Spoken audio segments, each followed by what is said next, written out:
Bien sûr, je peux pas, passer à côté de cette interview sans te parler de Lionel Messi forcément. En tant qu'Argentin, ça te fait quoi de le voir au Paris Saint-Germain? Tu as été surpris, qu'il arrive au PSG comme ça et qu'est-ce que ça te fait? Oui, j'étais un peu surpris parce que moi, sincèrement, je croyais qu'il restait à Barcelone. Mais quand la nouvelle il a sorti qu'il ne pouvait pas rester, et je savais déjà que l'unique équipe qui pouvait le prendre, c'était le Paris Saint-Germain, pas seulement pour l'argent et tout, sinon pour la ville, pour la qualité de vie, pour beaucoup de choses. C'était la meilleure option pour lui de partir al Paris Saint-Germain.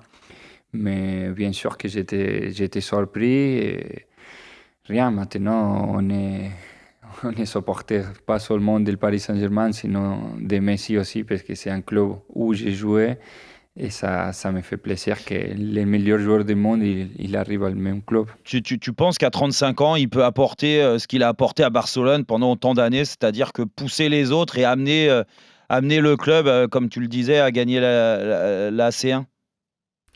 Oui, ils sont des joueurs qu'il y a des choses que, même si les autres ils les regardent, ils transmettent quelque chose. Il n'y a pas beaucoup comme ça et lui, c'est un joueur extraordinaire. Après, il fait une action, il te peut gagner un match. On l'a vu le dernier match de Champions League, il a fait une accélération, un passe, et il a marqué comme si c'est facile de jouer au foot. Et sincèrement, il a fait une grosse action. Alors, ce sont des joueurs qui peuvent faire la différence tout seul, même s'il a 35 ans, on continue à voir qu'il peut marquer cette différence.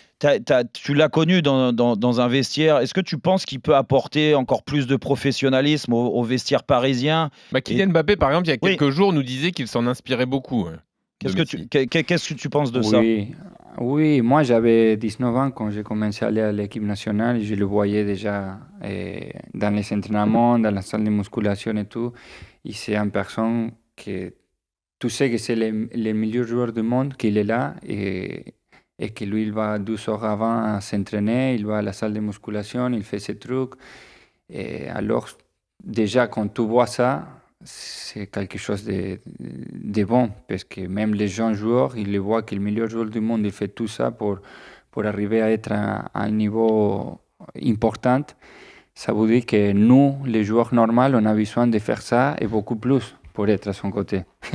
Alors ça, c'est une chose qui transmettent les joueurs comme Léo.